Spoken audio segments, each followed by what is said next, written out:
Tenno, are you ready for a sacrifice?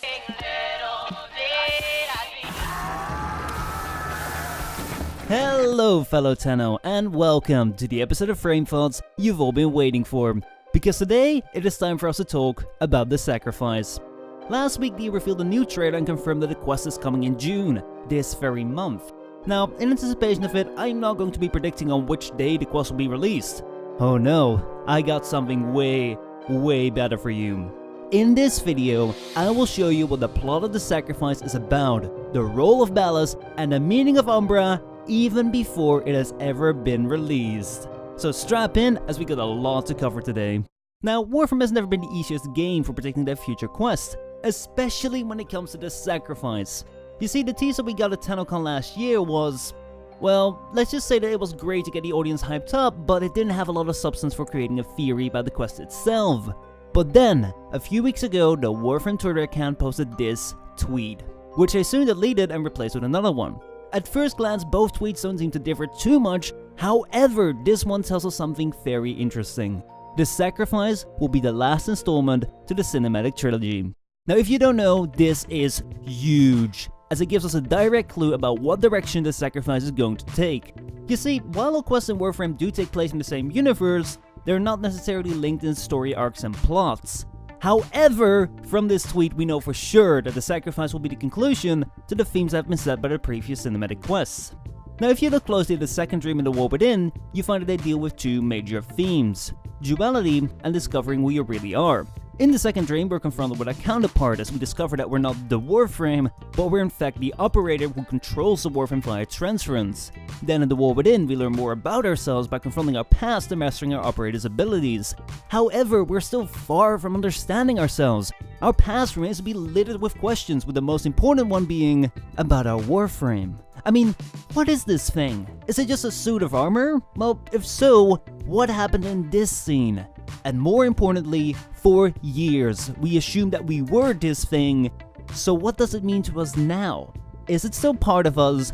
And if so, which of the two are we really?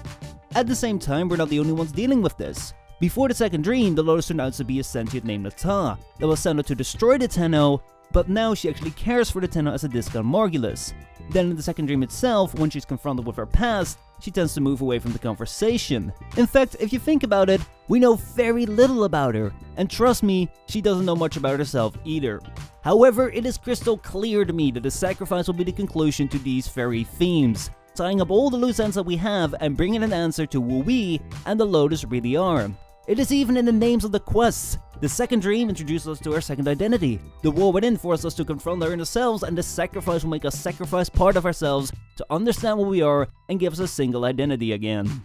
Now, just a little intermission mid-script, but if you're still wondering about my theory on these themes, take a look at the side characters, the Stalker and Teshin. Throughout the second dream, the Stalker is directed by Hanhao, and when confronted with his past, he acts like really hesitant. Whilst Teshin in the War Within struggles with his past of being a deck soldier serving the Orokin versus helping the Tenno. Man, this goes so much deeper than I thought. Anyway, back to the script now.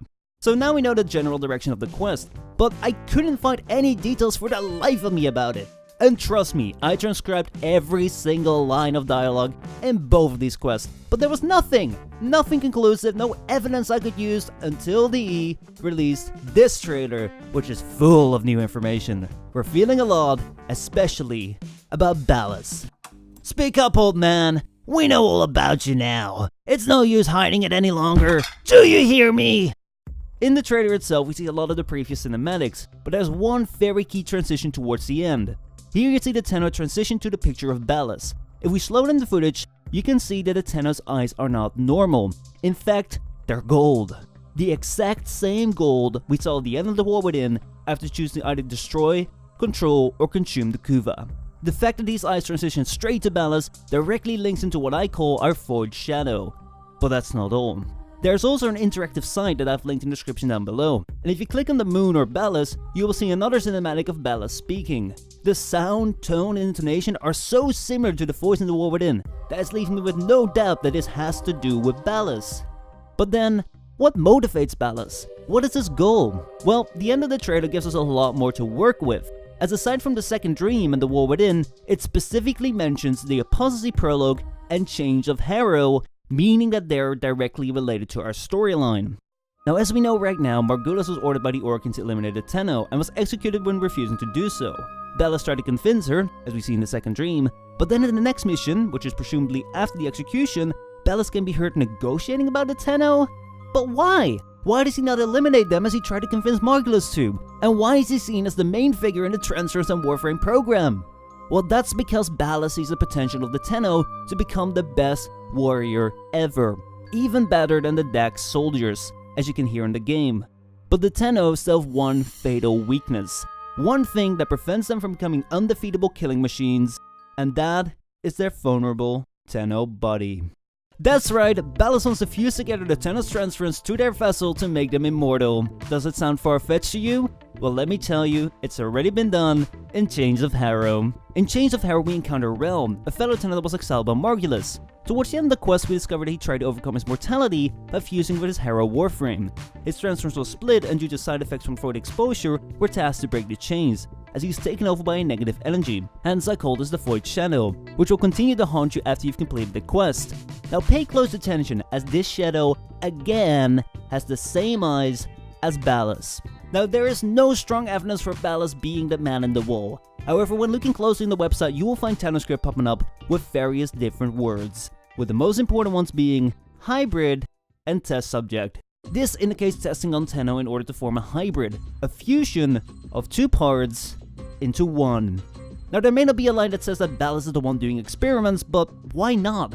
Ballas has been working on the Warframe program. He knows more about them and transference than anyone else. We know he wants to make the perfect soldier, and as of now appears to be the only one alive capable of doing tests like these. If you still need more evidence, look at the imagery on the side. There are small blocks of text describing Test Subject 9 and a cross-section of a Warframe. But it's not just a Warframe, it's Excalibur.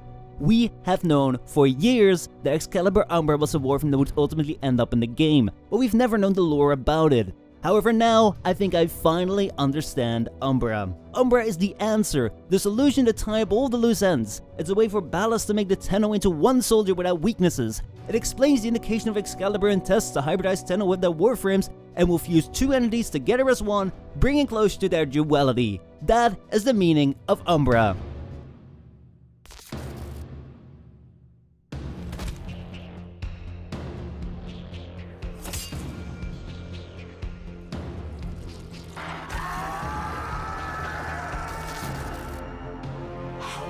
Oh, shut up, Ballas! You have no right to speak here at all. Just as I thought I was almost done, oh, here comes the last minute E3 trailer. Why do you do this to me?